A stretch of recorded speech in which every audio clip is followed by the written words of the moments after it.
వసుదేవసుతం దేవం కంసచాణూరమర్దనం దేవకీ పరమానందం దేవం కృష్ణం వందే జగద్గురుం కృష్ణం వందే జగద్గురుం. యదా యదా హి ధర్మస్య గ్లానిర్భవతి అభ్యుత్థానమధర్మస్య తదాత్మానం సృజామ్యహం. సమస్త లోకాలు సమస్త ప్రపంచం ధర్మం మీద ఆధారపడ్డాయి. ధర్మం అనే దాన్ని విశదీకరించాలంటే చాలా క్లిష్టమైన స్థితి. ఎందుకంటే మనకి శాంతి అనుశాసన పర్వాల్లో కోధర్మ సర్వధర్మాణం పరమో మత అన్నటువంటి ధర్మరాజు యొక్క ప్రశ్నకి ఎన్నో రకాలుగా ఎన్నో విధాలుగా ఎన్నెన్నో సంఘటనలతో భీష్మాచార్యుల వారు నివృత్తి చేశారు. కనుక ధర్మాన్ని కనుక ఇబ్బంది గ్లాని కలిగితే అప్పుడు భగవంతుడు ఖచ్చితంగా ప్రవేశిస్తాడు. ఏ రకంగా అంటే అది ప్రవేశమే కానీ ప్రసవం కాదు. కొన్ని అవతారాల్లో ప్రసవం కూడా మనకు కనపడుతుంది.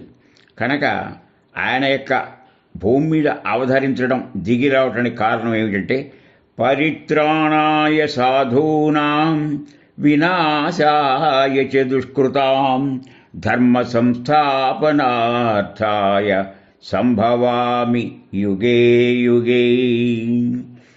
ఎప్పుడైతే ధర్మానికి గ్లానిలాగానే సాధు పొంగవులు ఆయన భక్తులు భక్తి తత్పరులు యజ్ఞ చేసే క్రతువులు నిర్వహించేటువంటి మహనీయులు ఎవరికి ఇబ్బంది కలిగినా అలాంటి వాళ్ళకి వినాశం కలిగినా అప్పుడు ధర్మాన్ని సంస్థాపనించి దుర్మార్గుల్ని తునునాటానికి వాళ్ళని అణిచివేయటానికి తాను అవతరిస్తానని చెప్పి ఈ మనకి 4వ అధ్యాయంలో అంటే అది జ్ఞానయోగం. ఆ జ్ఞానయోగంలో 7-8 శ్లోకాల్లో మనకి ఉత్కంఠపరిచారు. అసలు ధర్మం అంటే ఏమిటంటే ధర్మాన్ని గనక మనం గనక కాపాడితే అది మన్ని కాపాడుతుంది. ధర్మో రక్షతి రక్షితః యతో ధర్మస్తతో జయః ధర్మో హంతో హంత్రి ధర్మ ఏవ హంతో హంత్రి.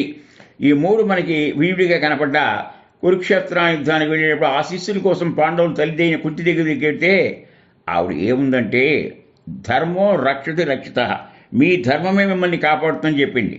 అదే గాంధారి తన పుత్రులోకి ఆశీస్సులు అడిగితే కౌరవుల్ని వాళ్ళకి చెప్పింది యథో ధర్మస్తతో జయ అంటే చెప్పి చెప్పకుండా చెప్తుంది. అంటే ఏమిటి ఎక్కడ ధర్మం ఉందో అక్కడే జయం ఉంటుంది నాయన అంటే అర్థం ఏమిటి తన సంతానమే అన్న మమికారాన్ని కూడా పక్కన విడిచిపెట్టి ఎంత హితవుగా చెప్పి యుద్ధాన్ని నివారించడానికి ఆవిడ వంతు ఆవిడ ప్రయత్నం చేసిన విఫలమైన సందర్భంలో మీ వైపు ధర్మం ఉంటే మీకే జయం అంటే వాళ్ళు ఉన్నారు ధర్మం వాళ్ళ వైపే ఉందనుకున్నారు. అది విషయం. కనుక అక్కడ అర్థవంతంగా చెప్పినట్టుగా గాంధారి చెప్తే మనకి వ్యాస మహర్షి ఇక్కడ చెప్పిన చివరికి ఏమిటయ్యా అంటే క్లైమాక్స్ సన్నివేశంలో ధర్మ ఏవ హంతో హంత్రి ఎన్ని కష్టాలు ఎన్ని ఇబ్బందులు వచ్చినా ధర్మమే చివరికి గెలుస్తుంది అధర్మాన్ని అణిచివేస్తున్నది 3వ శ్లోకం. కనుక మనం అర్థం చేసుకోవాల్సింది ఏంటంటే మనం ఈ సందర్భంలో యుగ యుగాలకి అసలు సత్యయుగం లేక కృతయుగంలో ఇంటికి తాళాలు వేయటం కానీ అసలు అసత్యం అనేది ఒకటి ఉందని కూడా వాళ్ళకి తెలియదు. అది కృతయుగం సత్యయుగం ఉన్నారు. క్రమక్రమంగా అది హీనపడుతూ ధర్మం నీరసిస్తూ క్షీణిస్తూ వస్తే పూర్తిగా ఉన్న ధర్మం కృతయుగం లేక ధర్మయుగం లేక సత్యయుగం నుంచి త్రేతాయుగం రాగానే కొంత తగ్గిపోయింది. అంటే పావు వంతు తగ్గిపోయి 75% ఉంది. ద్వాపర యుగంలోకి రాగానే 50% తగ్గిపోయింది. ఒక రకంగా చెప్పాలంటే కలియుగంలో మొత్తం తగ్గిపోయింది. ఒప్పు తప్పుగా చివరికి ఏ రకంగా పరిణమిస్తుందో అనే భయభ్రాంతులతో కలియుగంలో ప్రథమ పాదంలో ఈనాడు మనం జీవిస్తున్నాం. అందుకే ఒక చిన్న కథ ద్వాపర యుగం వెళ్ళిపోయి కలియుగం వచ్చినప్పుడు ద్వాపర కలియుగ పురుషులు ఒక శ్మశానంలో సమావేశం అవ్వడం తటస్థించింది. అక్కడి పరిస్థితి ఏమిటంటే ద్వాపరయుగపు చివరి రోజుల్లో ఒక సద్బ్రాహ్మణుడు కాశీ గడుతూ తనకి అత్యంత ఆప్తుడైన మిత్రుడికి ఒక కుండ నిండా కొన్ని తను దాచుకున్న ధనమంతా అప్పుడు ఆ రోజుల్లో బంగారంలో మాడలో ఏమనేవాళ్ళు అది ఉంచి ఇచ్చాడు. ఇచ్చి నేను యాత్ర ముగించుకు రాగానే నీ దగ్గర తీసుకుంటా అన్నాడు. ఆ రోజుల్లో అయినా ఏమిటంటే ఒక కాశీకి వెళ్ళి రావడం అంటే కారుకి వెళ్ళినంత పని అంత దుర్భరంగా ప్రయాణం చేసుకురావాలి. ఏ 2 నెలలకో 3 నెలలకో వస్తారు. వచ్చిన తర్వాత అడిగితే నువ్వు నాకు ఎక్కడ ఇచ్చావు అన్నాడు. దాంతో విస్తుపోయిన అతను రాజుగారి దగ్గరికి వెళ్ళి ధర్మగంట భోగించాడు. ప్రభు బయటకు వచ్చి విషయాన్ని విచారించి ఏమిటయ్యా ఈ పని అని చెప్పి అనే లోపలే ఈ యొక్క ఇచ్చిన అతను పిల్లవాడిని తీసుకెళ్ళాడు వెంట. ఆ పిల్లవాడు అమాంతంగా ప్రభువు ఇతను ఇవ్వలేదు అని అతను అనగానే ఆ పిల్లవాడు మరణించాడు. అప్పుడు రాజుగారు అన్నారు, నేను వేరే తీర్పు చెప్పక్కర్లేదు, నీ కర్మ నువ్వు ఇప్పుడే అనుభవించావు, అబద్ధం చెప్పావు కనుక చక్కటి పిల్లవాడు పోయాడు, చాలు చాలే వెళ్ళిపో, ఇంకా నేను ప్రత్యేకంగా నన్ను ఇబ్బంది పెట్టి శిక్షించాల్సిన అవసరం లేదన్నాడు. వచ్చేశాడు శ్మశానానికి. బాధపడ్డాడు ఏకైక పుత్రుడు. డబ్బు పోయింది, పిల్లవాడు పోయాడు, ఏమిట్రా అని చెప్పి విస్తుపోయి విచారిస్తూ దుఃఖిస్తూ ఆఖరిని దుఃఖంతో ఉంటే అప్పుడే ఈ ద్వాపర యుగ కలియుగ పురుషుడు సంభాషించుకుంటూ ఇంకా కొద్ది క్షణాల్లో రాబోతున్నాడు కలిపురుషుడు.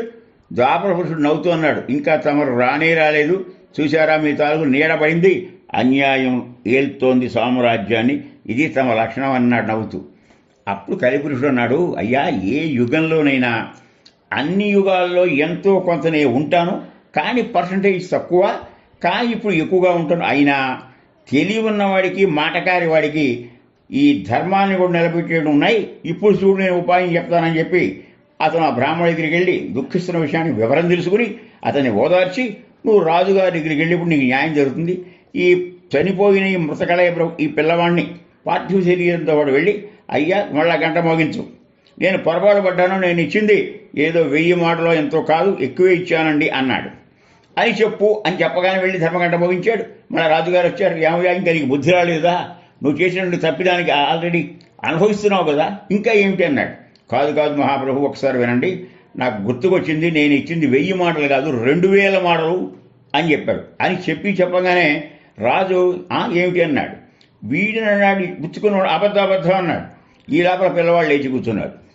అప్పుడు రాజు చెప్పాడు, ఏమయ్యా అబద్ధాలు ఆడేవంటే ఇప్పుడు అతనికి 2000 మాటలు లభించాయి, పిల్లవాడు బతికాడు. కనుక కొంత ఇది తెలివితేటలు మార్చే తెలివితేటలు కనుక అబద్ధాలు రాజ్యాలు వెళ్ళేటువంటి కాలం ఇది. కనుక ధర్మం విషయంలో మనం జాగ్రత్తగా ఉండాలి. ఇక కృతక్రేత ద్వాపరయుగాల ఇలా ధర్మం క్షీణిస్తుందని చెప్పుకున్నాం. ధర్మక్షేత్రే కురుక్షేత్రే, ఇది మనకి భగవద్గీతలో మొదటి శ్లోకం. వాళ్ళు యుద్ధం చేసింది ఎక్కడంటే ధర్మక్షేత్రంలో, అదే కురుక్షేత్రం. పంచమవేదమైనటువంటి భారతంలో భగవంతుడు తనగా తాను అందించినటువంటిది భగవద్గీత. పంచమవేదమేమో భారతం, ధర్మాన్ని పోతపోసినది శ్రీమద్ రామాయణం. కానీ ఇవన్నీ కనుక కూలంకషంగా తెలుసుకుంటే ఏ సుఖమైన కష్టమైన క్షణికమే. కానీ మన ప్రవృత్తి ఏంటంటే కొద్దిపాటి కష్టాన్ని కూడా ఎంతో నుంచో అనుభవిస్తుగా ఉంటాం.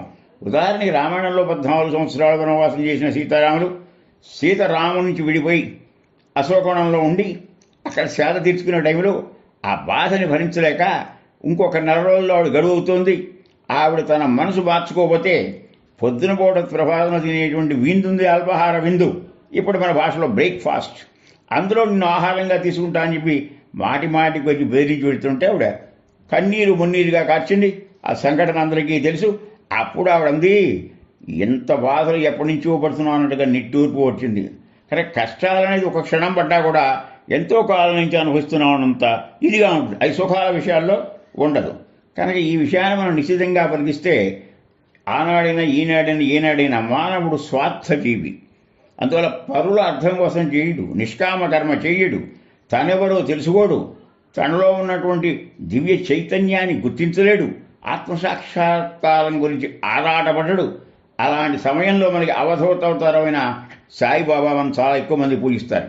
కానీ ఆయన దగ్గరికి ఆ రోజుల్లో కూడా, ఆయన జీవించి ఉన్న రోజుల్లో కూడా వెళ్ళి వేధించారు. ఈ చిల్లర వర్తకులు నన్ను చాలా ఇబ్బంది పెడుతున్నారు ఈ ద్వారకామాయిలో అని చెప్పి ఆయన చెప్పారు. ఆ సాయి సచ్చరిత్రలో వస్తూ ఉంటారు, పోతూ ఉంటారు, ఏవేవో కోరుతూ ఉంటారు, కోరకూడని కోరుకుంటూ ఉంటారు. అప్పుడు దాన్ని జీర్ణం చేసిన ఎవడే మాట అన్నాడు, కోరుకుంటే కోరుకున్నవన్నీ ఇస్తా, కోరకుంటే మీకు ఏది కావాలో అది నేను ఇస్తా, నీ అవసరం ఏదో నేను చూస్తా. తల్లిదండ్రులను కూడా పిల్లలు వేసిస్తుంటారు, ఇవి కావాలి ఇవి కావాలి ఇవి కావాలని. దాన్ని ప్రేయస్సు అంటారు. మనకు కూడా మన జీవితంలో తృప్తి లేదు కోరికలకి, ఇది అయ్యాక ఇంకోటి.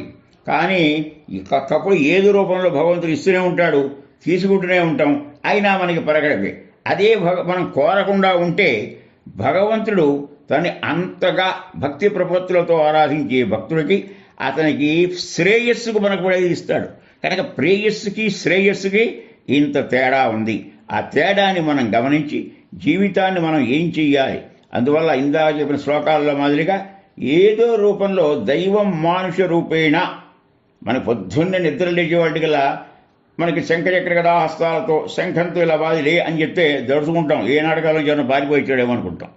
కానీ భగవతత్వాన్ని సరిగ్గా కనుక మనం అవగాహన చేసుకుని ఆలకింపు చేసుకుంటూ ఏదో ఒకటి రూపంలో దైవం మానుష రూపైన మనకి జీవితంలో తారసిల్లుతూనే ఉంటాడు. ఆయన మహిమలో ఉపయోగపడుతూనే ఉంటాయి.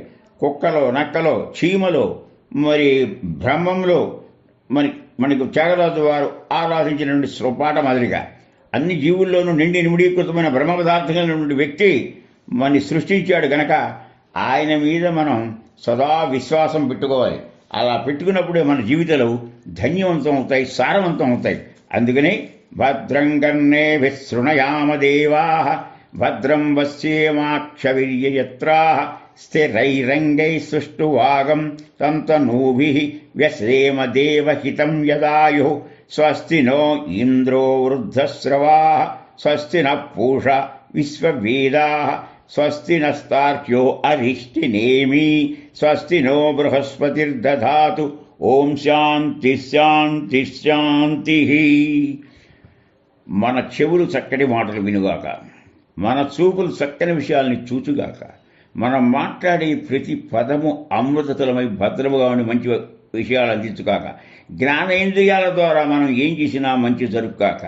ఇది కాక శ్రవాహ, మీరు చక్ర అంటే ఏం తెలుసా? శతక్రతువు అంటే 100 యజ్ఞాలు చేసినటువంటి వాడు ఇంద్రుడు కనుక ఆ అక్షరాలు శక్ర, చక్ర అంటే ఇంద్రుడు కనుక ఇంద్రుడు మనకి మేలు చేయుగాక. పూష, పూష అంటే సూర్యులో 12 ద్వాదశ ఆదిత్యుల్లో కూడా పూష, ఆయన్ని మనం కాపాడుగాక.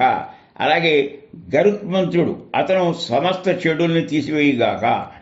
వాచస్పతి బృహస్పతి, దేవగురువైన బృహస్పతి మనకి చక్కటి ఆశీస్సులు అందించుగాక. ఈ రకంగా మనం ఇచ్చేసుకోవాలంటే మన స్థాయి ఉన్నత స్థితి నుంచి ఉన్నత స్థితికి, ఉన్నత స్థితి అత్యున్నత స్థితికి ఎగవాగే విషయంగా మన్ని మనం తీర్చుకోవాలి. మంచికి ఎప్పుడు భగవంతుడు తోడ్పాటు ఉంటుందనేది మనం గట్టిగా నమ్మాలి. అందుకన ఓం సహనావతు సహనౌ పునక్తు సహ వీర్యం కరవావహై తేజస్వినావధీతమస్తు మా విద్విషావహై. ఓం శాంతి శాంతి శాంతి. హరి ఓం.